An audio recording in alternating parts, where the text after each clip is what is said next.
Boys and girls, I am ready. I am ready for the start of this Premier League season. Bring on Crystal Palace. Yes, I know right now they're doing some mad comeback against Liverpool, but the performance I saw today, the intensity, the desire, players are playing with something to prove. The imagination we're seeing in our attack. We are dissecting teams for fun right now. It's just communicating to me. Yeah? It's communicating this team is ready for what's up ahead in the Premier League. And boy, it's been such an enjoyable recent months at our football club. So many things to talk about in this game today. Liam Dilap, Joao Pedro, two strikers that can score goals. Like having this problem solving in our squad. We haven't had this in years. New possibilities are opening up right now, and I'm just feeling especially excited. So if you guys are feeling what I'm feeling right now, I said this at the end of my last review, but if you're feeling that something is different about us, there's new energy right now, please hit that like button and show your support right now. I want to see if you guys are feeling the same thing I am right now. But obviously, to start with things, I like to do things one half at a time to really understand what we saw. And with the first half lineup we saw today, I think it communicates that this most likely will be the opening lineup that we use against Crystal Palace, which makes the most sense. And I have no arguments or qualms against it. I think it's probably the strongest one in the context of right now at the moment. And bro, in like 5 minutes in this game, you could see how we were playing so sharp out from the back. We get the first goal courtesy of that Milan defender, 21-year-old, is it Kubois, who creates the first problem for AC Milan. Now, one of the players of the game today, I might argue, might be the best player on the pitch today, was Reece James. Unreal performance, and credit goes out to Enzo Maresca for not listening to the noise and the dissent. Oh, everyone's saying, no, use Reece James as an overlapping fullback. If he's not doing that, he's doing nothing. Maresca's like, no. He is important for us. He makes this team better because he is incredible in all phases of this game. Whatever we do is going to be reliant on having a fit Reece James who I can use throughout the whole season. And I think Reece James is relishing this new role. He's building up his match fitness and confidence in his body. And that's the most important thing to have. And he's making the difference for us. Of course, for the opening goal, he was asking questions of AC Milan by just floating in that curler to the far post. And naturally, Milan couldn't answer it. And in next to no time, we get the goal. And moments get even better for us, courtesy of Joao Pedro. You know, I don't like saying this, but some of you guys was giving me stick and heat for rating this guy, being a massive fan, calling for him for time. Oh, Nini, what's with you in these like Brighton rejects? What's with you with these mid players? Nini doesn't even have a position. He don't make sense for us. Hopefully you guys kind of like give me the benefit of the doubt a little bit more this season, yeah? Because sometimes you don't always see what I'm saying. But if there's one thing about this guy's game I'm absolutely loving, and I'm going to put you guys on, Joao Pedro has some of the best movement in the entire league. And I'm going to keep saying that, and I'll keep saying that until all you guys remember that, just like that, yeah. His movement reminds me of Cavani. And I think what makes him excel is that he is just so unpredictable. He can like force contact with defenders. He can ghost in behind. The timing of his movements. Bro, I did a really good analysis video on him. He is rarely offside when he's making his runs. Do you know how that's going to improve our attack times 10? When you compare that to a Nicholas Jackson, who was prone to being offside, not as much as Marativ, that's like the worst offside rate on the scale, right? But he was probably kind of halfway or closer to him. Joao Pedro, this is not a problem for him. And we're already seeing how his movement is taking this team's attack to that next level. The fact that he scored a great goal today, courtesy of Pedro Neto, in swinging cross inside the box. And Joao Pedro, man, he just knows when to time his movements, and he just has to glance the header away from Magnon. If you're Pedro Neto, you're going to be like, my assist rate is going to go up ×2 this season because I've got gunmen up front who know how to take these chances. So Joao Pedro, 5 goals in 5. You're seeing the confidence. He's asserting himself. This guy will only get better. And for me, this was the best piece of business we've done this summer because he really upgrades our attack and takes it to the next level. But we have to just talk about some of the other moments as well too. Joao Pedro helping us get the red card. Another thing statistically was that last season he was one of the most foul players in the league. A lot of times, man were criticizing him for being a pen merchant when he was winning his own penalties that he was converting. That's the difference. When you have a guy like this who can kind of create problems and advantages for you in the team, it just helps what you do. And the young under 21-year-old AC Milan defender could not cope, could not expect it. And it was pretty sloppy considering it was just Robert Sanchez's direct long kick straight to Pedro. But that's the type of outlet and option Pedro offers you and gives you to the team. So great performance for him, from him. And you guys, I think it's safe to say he is the starting striker at the moment. But who knows how long that might be the case for? Because he's got some serious competition behind him. And we'll talk about that later on. So make sure you guys are going absolutely nowhere. But to kind of end things with the first half analysis, we have to talk about Cole Palmer being the magician at Stamford Bridge. I mean, those two speculative free kick efforts. I think I read somewhere that he doesn't actually practice free kicks. I'm hoping maybe he kind of does something like that a little bit just to try and add a bit more efficiency and just like do more justice to his qualities, right? But yeah, that initial free kick after that guy got sent off, just clipping the outside of the left post. Magnon had no chance in hell to stop that. World class. And then he gets another free kick opportunity later on. He takes it with the inside of his left foot and he goes for the opposite side of the post and it just clips the netting post. Yeah, just two sensational moments from Cole Palmer. But you can see with the little nutmegs, you know, how he's releasing runners in behind, how he's combining in those central areas, just making things happen for us. He's just got this natural gift, right? And thank God Man City, for some baffling reason, didn't harness this potential. For me, he is better than Phil Foden. It's just very apparent. And he was the real successor to Kevin De Bruyne. So thank God we have Cole Palmer. And I'm going to say something a bit mad, but I personally feel like, you know, it wouldn't surprise me if one day you're going to see Cole Palmer being nominated as a serious Ballon d'Or contender.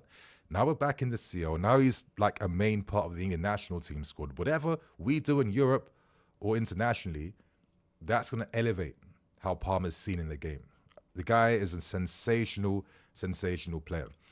But now, let's discuss what happened in the second half because we have so many things to discuss, like so many things. And I guess probably the most important thing to discuss right now is a little knock that Trevor Jalibert picked up in this game. Now, he tried to march on and soldier on, but it was believed that it makes sense for him to come off right now. Don't further aggravate whatever you have. Get assessed afterwards. Fingers crossed there's nothing too serious, but maybe let's have the other side to that conversation. If, for some reason, Jalibert is going to be out for a bit, who knows? The conversation comes up again. Do we potentially look towards the centre-back market? Let's see. Right now, securing Garnacho and Simmons is more important. And in my opinion, even if Jalibert was out, I think I'm still going to back what we have. I think Fofana is back very soon. Badiashil's back in September, not far away. We have Tosin, we have Hazel who can perform there in those positions. Achimpong, who clearly is a player that Enzo Maresca reveres quite a lot. He's given him a lot of great first team experience, and he's not been afraid to use him as the next best alternative on the field in defense. Let him have his moment. Let him have his moment. I still think we have enough that we don't have to force anything yet. But that's my opinion. Comment below. Do you think we need to sign a centre-back? Are you happy with what we have? Let us know how you're feeling. But yeah, one of the moments of the second half is courtesy of Liam Dilap scoring 2 goals in this game today. Now, his first goal was great. I mean, both his goals were great, even the penalty. The guy has, in my opinion, elite shooting technique, the power he generates, how he swivels his hips, and at the accuracy and direction of his shots. Like they're on target a lot of times. They're not like, crazy wild shots where you can't really predict where they're going to go. That's a skills that he's had since he was in City's academy, yeah? And seeing him kind of showcase that at the men's level, I think that says quite a lot, in my opinion. But yeah, he came on today. His first goal was a really good goal with his penalty.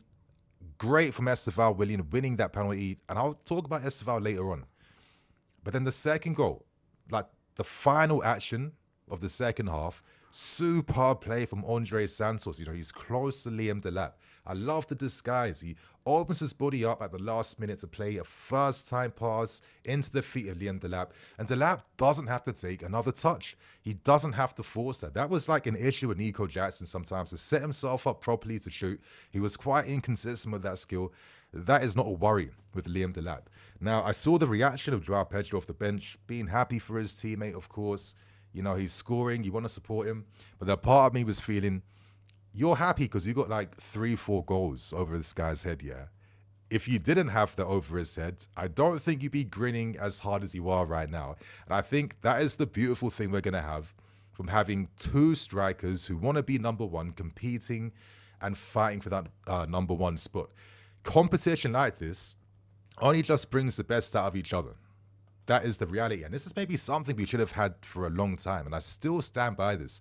If Nico had like a proper competition striker alongside him, I think he wouldn't have suffered as much. He wouldn't have had these dips sometimes, which lasted a bit too long, because I just always got the sense that burnout really hurt Nicholas Jackson. I think that's why the club are valuing him at the price they are. But now that we have Dilap and Pedro, who could argue are better than Nico, even though I love Nico and I stand by this, Nicholas Jackson, when he's 26, 27, 28, he'll be one of the best strikers in Europe. That's how good he is. So I still stand by that. But I mean, right now, you know, we got objectives, we got things we need to do. And having that quality instantly obviously makes a big difference for us. Of course, there are some other conversations to have. Milan down to 10 men quite early. Getting a goal, but not getting a clean sheet. Is that something to worry about? You know, I thought Salamakers was very dangerous against us today. I thought Leao, very dangerous player. I mean, he's one of the best wingers in the world. He needs to get his respect. Loftus-Cheek had a few of his moments. It was nice to see him getting, you know, sung from the crowds, getting support from the Chelsea fans. I like that we do that for our former players, especially the common grads. It's always a good thing. But I don't feel like maybe I'm worried about our defending. I think contextually when Milan scored, bro, Gusto came on, Achampong replaced, what's his name? Trevor Chalobah. We had an entire new defense, and I think a lot of times you need like a few minutes to settle in together. So it was no surprise that Milan took advantage of our defensive line, kind of just being a little bit porous. But bro, in the first half, let's not forget when Milan had that disallowed goal, that was like world-class expert understanding of how to hold your line and play a team, you know, offside. So I don't think we need to worry too much about the fact that Milan naturally have a lot of really good, dangerous dribbling players, right? They're going to make things happen regardless, especially when they're releasing them early and quickly 1v1. But I think we managed things really well. And I think, again, I need to just like, I need to like give some love to my captain and Reece James. He might have been the best player for me. There was that one moment in the second half when he denied Rafael Leao. It looked like they were set to make it, you know, get their first goal against us. And he just came out from nowhere. And just the intensity and the desire to stop that goal, even in a game where it didn't really matter, knowing the fact that he could have maybe potentially suffered some contact. And what if he got like a little something? That tells me that these men mentally, like, they're ready. They're ready for the start of the season, man. And Reece James for sure is. And just the way he played today, you know, there was that world-class cross across goal. That was like the Draymond Reece James cross. We haven't seen as much recently. Hopefully it comes back a lot more. Gittins couldn't take advantage of that.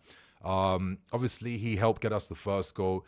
It's just overall class. And I love the fact that it will be him and Gusto regularly interchanging, which will only make both these guys better. So I'm really, really happy with what I saw. In terms of that, man, I think they're really the key points from the review today. Of course, a few words for your Gittins and Estevals. We saw Reggie Walsh come on as well, a player that Maresca really admires. I thought he gave a good account of himself, the kid. I thought Gittins looked especially dangerous, but also showed the rawness that he still has. I think in terms of end products, he'd be disappointed he didn't score a goal today. I think his shot selection at times, going for the near post a bit too much. He's confident using his left foot for sure, which is good to see. But there's a few moments here and there where maybe, play an Esteval Willian instead of taking the shot on, or, wrap your foot around the ball more before you play across. Of course, he's doing everything at top speed. The guy's footwork is Robinho-esque. It's cool. But I think maybe it explains why he won't be the starting winger every single week, because he's not there just yet, even though he is going to have an impact this season. Esteval, of course, making things happen. The fans, there's a buzz when this kid's on the field.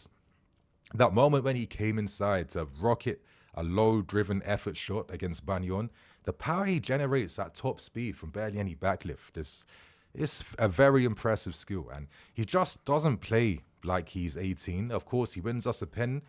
It counts as an assist, but it's just his football IQ and movements. Let's not even look at the skills. Let's look at how he moves on the field, where he positions himself, how he combines with his teammates. He's a willing runner as well too. He'll chase down lost causes. Mentally, this kid has it, man. And, he's going to be a superb option for us to have. And, the level he's showing as a teen is ridiculous, but that's why we pay the money for this kid, right? So, my friends, man, another enjoyable day of football at Stamford Bridge. Impressive performance. And if you guys had any worries or qualms about how ready we were going to be for the start of the Prem season, I think this game would have just shut down all them worries. So give us your best moments of the game. Share your thoughts and opinions, my friends, and I'll catch you guys today with another news video. Love. Cool.